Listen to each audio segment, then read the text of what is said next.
नमस्कार, मैं चारुवर आज आप सभी के समक्ष हमारे माननीय कैप्टन विक्रम बत्रा जी की जीवनी आप सभी को बताना चाहूँगी।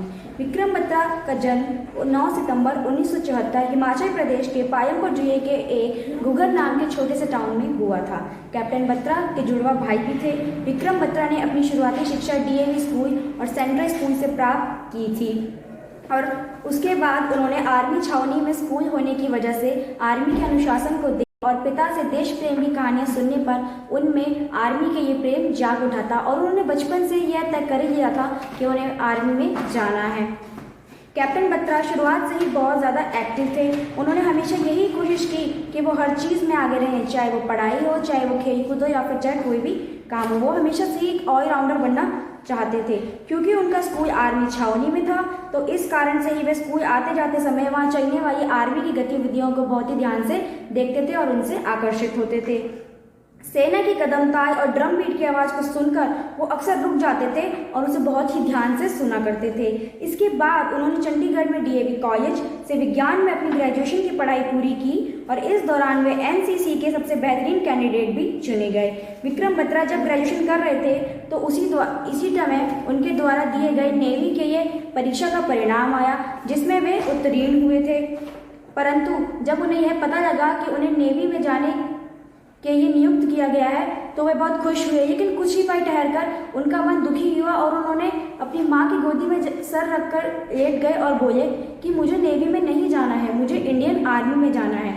और उसी के बाद से उन्होंने सीडीएस की पढ़ाई शुरू कर दी और उन्होंने पूरी जी जान लगाकर अपनी आर्मी के लिए तैयार होने की शुरुआत कर दी थी। और वे अब पूरी तरह से अपना मन बना चुके थे कि वे इंडियन आर्मी के लिए खुद को पूरी तरह से झोंक देंगे और फैसला करते ही उन्होंने पूरे जोर शोर से सीडीएस की तैयारी शुरू कर दी थी। और इसी बीच 1995 के आसपास जब विक्रम बत्रा उच्च शिक्षा के लिए पंजाब यूनिवर्सिटी गए तो उनकी मुलाकात डिम्पल से हुई जो इनकी इंग्लिश की सहपाठी थी। क्योंकि असल में अपने रिश्ते को एक साल बाद ही 1996 में विक्रम बत्रा को आर्मी में सिलेक्शन के लिए इंडियन मिलिट्री अकेडमी देहरादून बुलाया गया था। उसके बाद वे ट्रेनिंग के लिए चले गए थे। 1997 में कैप्टन विक्रम बत्रा को 13वें जम्मू कश्मीर राइफल्स में लेफ्टिनेंट के पद पर नियुक्त किया गया और तभी से इस बड़ी बहादुर योद्धा की वीरता और निर्भीकता के नए अध्याय की शुरुआत हो चुकी थी। कैप्टन बत्रा को महज 18 महीने की नौकरी के बाद 1999 में कारगिल के युद्ध पर भेज दिया गया। इस दौरान वे बहुत ही बहादुरी से लड़े और सबसे पहले उन्होंने भारत का तिरंगा झंडा वहां लहरा दिया।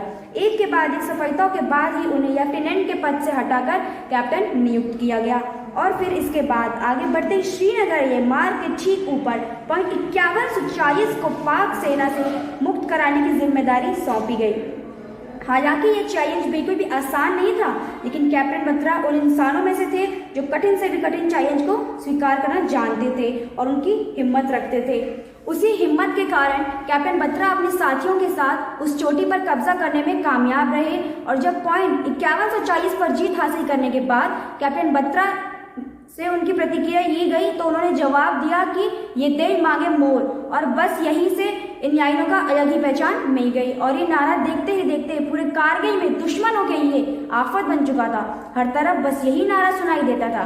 जब ये युद्ध चल रहा था तब कैप्टन बत्रा अपने दुश्मनों के लिए एक बहुत ही बड़ी चुनौती बन गए थे और ऐसे में एक कोड नाम दिया गया था उन्हें जो था शेरशाह।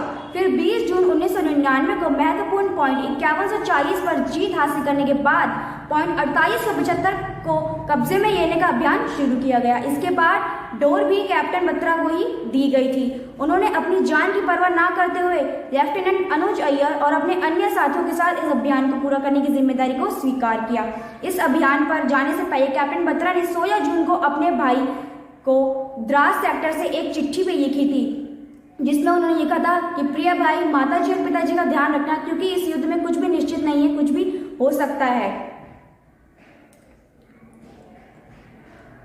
उसके बाद 7 जुलाई 1999 को पॉइंट 4875 पर कब्जा करने के बाद वो एक बार फिर युद्ध के दौरान उन्हें धमकी भी दी गई थी कि शेरशाह तुम्हारी लाश उठाने वाला भी कोई नहीं मिलेगा, लेकिन फिर भी उन्होंने अपनी जान की परवाह ना करते हुए दुश्मनों से ये कहा कि तुम्हें हमारी चिंता करने की जरूरत नहीं है, तुम अपनी चिंता करो, मैं मेरे देश को संभालने के लिए हाजिर हूँ।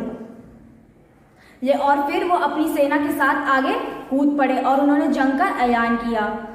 इस दौरान कैप्टन बत्रा ने कई सारे दुश्मनों को मार गिराया। ये मिशन भी लगभग पूरा हो ही चुका था, लेकिन इसी बीच कैप्टन बत्रा की नज़र अपने जूनियर साथी लेफ्टिनेंट नवीन पर पड़ी, जो कि एक विस्फोट में पूरी तरह से जख्मी हो चुके थे और आगे बढ़ ही नहीं सकते थे। तभी एक छुपे दुश्मन ने विक्रम बत्रा के सीने पर गोली मार दी, जिसने उन्हें बहुत बुरी तरह जख्मी कर दिया था।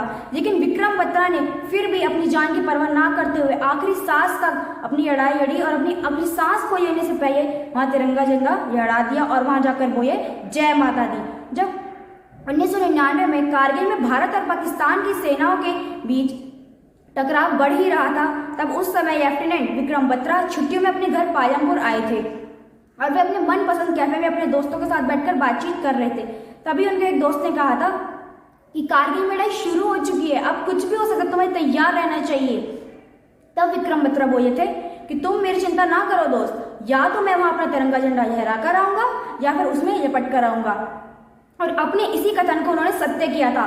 वो जीत कर वहां तिरंगा झंडा लहरा कर भी आए थे और फिर बाद में उसी तिरंगे झंडे में लिपट कर भी आए थे। वो हमारे देश की आन बान शान है और उसी पर उन्हें गैलेंट्री अवार्ड का विनर भी घोषित किया गया था।